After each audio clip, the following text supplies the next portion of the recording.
दोस्तों, आज हम जानने वाले हैं कि ब्रह्मांड के सामने हम इंसान क्या है हम इंसानों की ब्रह्मांड के सामने हैसियत। इस वीडियो को देखने के बाद आपका घमंड चूर चूर हो जाएगा जब आप जानोगे कि ब्रह्मांड कितना बड़ा है और इतने बड़े ब्रह्मांड में हम कहां एग्जिस्ट करते हैं, या फिर हमारा अस्तित्व इसके सामने कुछ मायने रखता भी है या नहीं। जानने के लिए वीडियो को पूरा जरूर देखें। दोस्तों, आपको जानकर हैरानी होगी कि हमारी धरती पर रहने वाले लोगों की संख्या यानी पूरी धरती की पॉपुलेशन लगभग 8 अरब तक पहुंच चुकी है। लेकिन धरती पर मौजूद ये सभी 8 अरब लोग लॉस एंजलिस जितनी जगह में समा सकते हैं। लॉस एंजलिस लगभग 1300 किलोमीटर के एरिया में फैला हुआ है। अगर हम बात करें हमारी धरती की, तो पूरी धरती लॉस एंजलिस से काफी ज्यादा बड़ी है। हमारी धरती का व्यास यानी धरती की मोटाई लगभग 13,000 किलोमीटर है। वहीं पर चांद का व्यास 3,500 किलोमीटर है। चांद इतना बड़ा है कि इसके अंदर 1 लाख हिमालय जैसे पहाड़ समा सकते हैं। और हमारी धरती इतनी बड़ी है कि धरती के अंदर चांद जैसे लगभग 50 उपग्रह समा सकते हैं। तो आप समझ गए होंगे कि धरती कितनी बड़ी है। तो दोस्तों, जरा एक बार सोच कर देखिए, धरती के सामने हम कहां टिकते हैं। चांद धरती से 3,84,000 किलोमीटर की दूरी पर मौजूद है। इस दूरी के अंदर सोलर सिस्टम के सभी 8 ग्रह समा सकते हैं। अगर हम अपने सूरज की बात करें तो हमारा सूर्य धरती से 15 करोड़ किलोमीटर की दूरी पर मौजूद है। हमारे सूरज का व्यास लगभग 14 लाख किलोमीटर है। धरती के मुकाबले में सूरज इतना बड़ा है कि इसमें 13 लाख धरती समा सकती है। यानी सूरज की विशालता की कल्पना हम आंख बंद करके भी नहीं कर सकते। तो आप सोच लीजिए, हम इंसान सूरज की विशालता के सामने क्या औकात रखते हैं। न सिर्फ इंसान बल्कि सूरज की विशालता के सामने धरती और चांद की भी कोई हैसियत नहीं दिखाई देती। हमारे सौरमंडल के सबसे विशाल ग्रह जुपिटर के अंदर हमारी धरती जैसी 1300 धरतियां समा सकती हैं और जुपिटर जैसे 1000 ग्रह सूरज के अंदर समा सकते हैं। तो दोस्तों, सूरज न सिर्फ धरती बल्कि जुपिटर की औकात से भी कई गुना बड़ा है। लेकिन औकात की बात करें तो यह तो बस एक शुरुआत है। अगर हम बात करें पूरे सौर मंडल की, तो हमारे सौर मंडल का व्यास 287 अरब किलोमीटर है। इतने बड़े सौर मंडल में हमारे 8 ग्रहों के साथ 5 बौने ग्रह, लाखों एस्टेरॉयड और करोड़ों मीटियोरॉइड्स मौजूद है। सूरज से लेकर नेपच्यून तक की दूरी करीब 4.5 अरब किलोमीटर है। ऐसे में अगर हम सूरज से लेकर नेपच्यून तक सूरज की लाइन बनाएं, तो इस लाइन में सूरज जैसे लगभग 3000 सितारे समा जाएंगे। तो आप समझ सकते हैं कि सोलर सिस्टम की साइज के सामने सूरज कितना छोटा है। अगर प्लूटो से हम सूरज को देखें, तो हमारा सूरज प्लूटो से कुछ ऐसा दिखाई देता है। हमारा सौरमंडल प्लूटो के बाद भी कई गुना आगे तक फैला हुआ है। यहां तक हम देख चुके हैं कि सूरज की साइज भी इतने बड़े सौरमंडल के सामने काफी छोटी पड़ जाती है। अगर हम और आगे की बात करें तो सूरज से और भी बड़े तारे अंतरिक्ष में मौजूद है।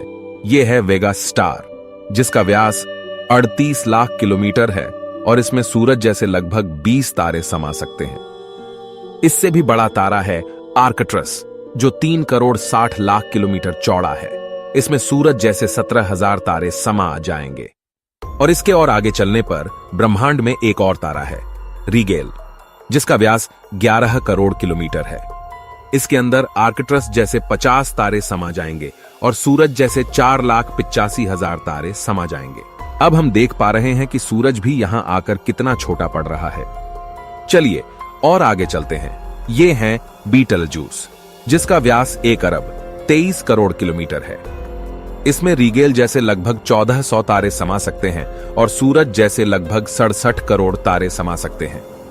अब आप सोच लीजिए, यहां आकर सूरज भी एक रेत के कण के बराबर लग रहा है। इसके आगे हम मिलते हैं वीवाई कैनिस मेजोरिस से, जिसका व्यास 2 अरब किलोमीटर है और इससे भी बड़ा तारा है यूवाई स्कूटी, जिसका व्यास लगभग 2 अरब 40 लाख किलोमीटर है। और अब तक का झांत सबसे बड़ा तारा है स्टीफनसन 218, जिसका फैलाव 3 अरब किलोमीटर के बराबर है। यानी इस तारे के अंदर सूरज जैसे 9 अरब 83 लाख तारे समा सकते हैं। ब्रह्मांड में अब तक इससे बड़ा कोई सितारा नहीं मिला है और इस तारे के सामने सूरज का अस्तित्व न के बराबर है। ऐसे में हम इंसान और हमारी धरती तो इसके सामने कुछ भी नहीं है।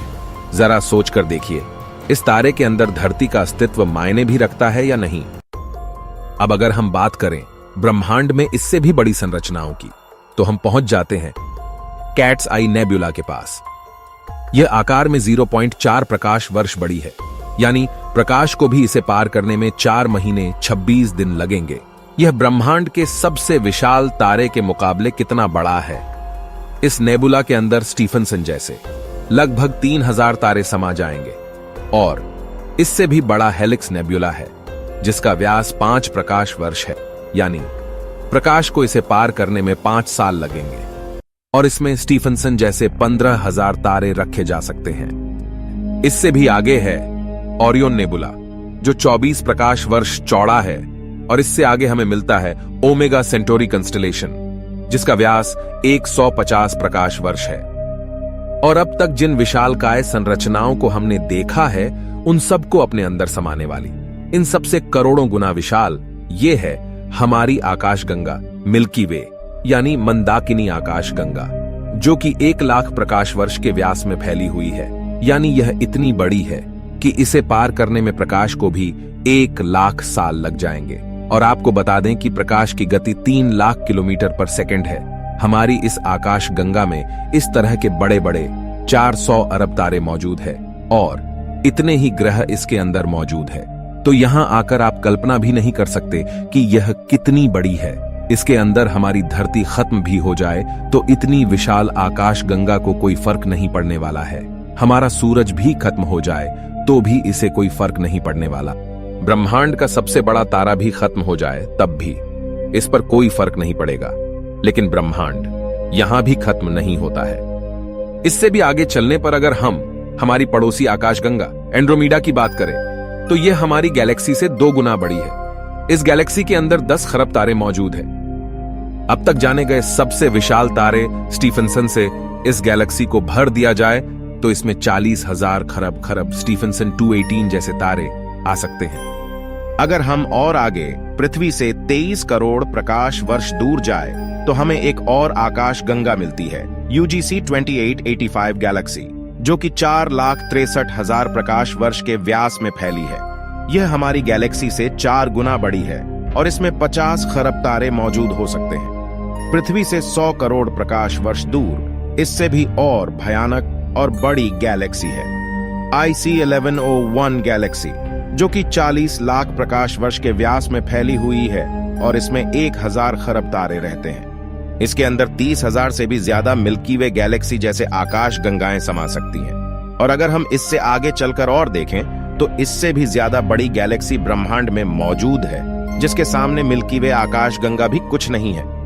पृथ्वी से 300 करोड़ प्रकाश वर्ष दूर यह है अल्क्योनियस गैलेक्सी, जो कि 1 करोड़ 60 लाख प्रकाश वर्ष जितने व्यास में फैली हुई है। इसमें हमारी मिल्की वे गैलेक्सी जैसी 40 लाख गैलेक्सी समा जाएगी। अब हम ब्रह्मांड के काफी बड़े स्केल पर पहुंच चुके हैं, जहां हमारी गैलेक्सी, जिसकी विशालता की हम कल्पना भी नहीं कर सकते, वह भी इसके सामने कुछ नहीं है। लेकिन अब अगर हम और आगे चले और पूरे ब्रह्मांड की बात करें तो हमारा पूरा ब्रह्मांड, जिसे हमने अब तक ऑब्जर्व किया है, वह 93 अरब प्रकाश वर्ष के व्यास में फैला है।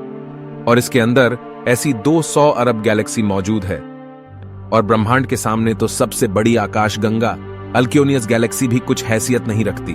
और जब इतनी बड़ी गैलेक्सी भी ब्रह्मांड के सामने कुछ नहीं है, तो सूरज और धरती की तो बात ही छोड़ दीजिए। और हम तो इसके सामने कहीं नहीं टिकते। हमारे जैसे 8 अरब लोग, यानी हम सब पृथ्वीवासी मिलकर भी ब्रह्मांड के सामने कुछ भी नहीं है। बल्कि अगर इतने बड़े ब्रह्मांड में कहीं जीवन नहीं है और सिर्फ पृथ्वी पर ही जीवन है, तो हम इतने बड़े ब्रह्मांड में काफी ज्यादा अकेले हैं। यहां पर ब्रह्मांड, जो हमारी सोच से भी बड़ा है, ये पूरी तरह से वीरान है। अगर ऐसा है तो ये काफी डरावना है। ये हमें बताता है कि हम कितने अकेले हैं। और अगर इसमें जीवन है भी, तब भी हम कभी इतनी दूर तक एलियन से नहीं मिल सकते। और तब भी हम अकेले हैं इस ब्रह्मांड में, जबकि यह ब्रह्मांड भी यहां आकर नहीं थमता, क्योंकि फिलहाल हमने इससे आगे देखा भी नहीं है कि ब्रह्मांड का विस्तार और कितना आगे हो सकता है। अगर यह कहीं खत्म होता है तो उससे आगे भी क्या और ब्रह्मांड है? अगर हां, तो क्या वो हमारे ब्रह्मांड से भी बड़े हैं? दोस्तों, इस तरह सोचने का कोई अंत नहीं, लेकिन एक बात तय है, अब तक ब्रह्मांड की जानी गई साइज के सामने हम कुछ भी नहीं है। और यही वजह है कि आज वैज्ञानिक भी ब्रह्मांड की इतनी बड़ी साइज को देखकर अचंभित है और ये मान चुके हैं कि इस ब्रह्मांड के सामने हम इंसान कुछ भी हैसियत नहीं रखते हैं। इतने बड़े ब्रह्मांड में हम एक छोटी सी गैलेक्सी मंदाकिनी आकाशगंगा में मौजूद, एक छोटे से सोलर सिस्टम में बसने वाले, एक छोटे से तारे के चारों ओर मौजूद, एक बहुत छोटे से ग्रह पर स्थित, काफी छोटे 200 देशों में रहने वाले 8 अरब लोगों में हम में से एक इंसान इस पूरे ब्रह्मांड के सामने कोई हैसियत नहीं रखता। क्या आपके पास खुद पर घमंड करने के लिए कोई कारण है? किस वजह से आप खुद को स्पेशल समझते हैं? अगर आपके पास ऐसा कोई कारण है तो हमें बताइए, क्या वजह है कि आप खुद पर घमंड कर सकते हो? आज से 6.5 करोड़ साल पहले धरती पर एक ऐसी प्रजाति मौजूद थी जिसने करीब 10 करोड़ साल तक धरती पर राज किया, जो खुद आकार में हमसे कई गुना बड़ी और डोमिनेंट थी। लेकिन सिर्फ एक एस्टेरॉयड ने इस पूरी प्रजाति को खत्म कर दिया। ऐसे में हम इंसानों की क्या हैसियत है? सिर्फ एक पल में ब्रह्मांड आपके अस्तित्व को मिटा सकता है, आपके वर्तमान को इतिहास में तब्दील कर सकता है। तो बताइए, क्या कारण है आपके पास कि आप कुछ स्पेशल हो? कमेंट में जरूर बताएं। हम मिलते हैं आपसे किसी अगले वीडियो में। तब तक के लिए हमारे वीडियोस देखते रहें।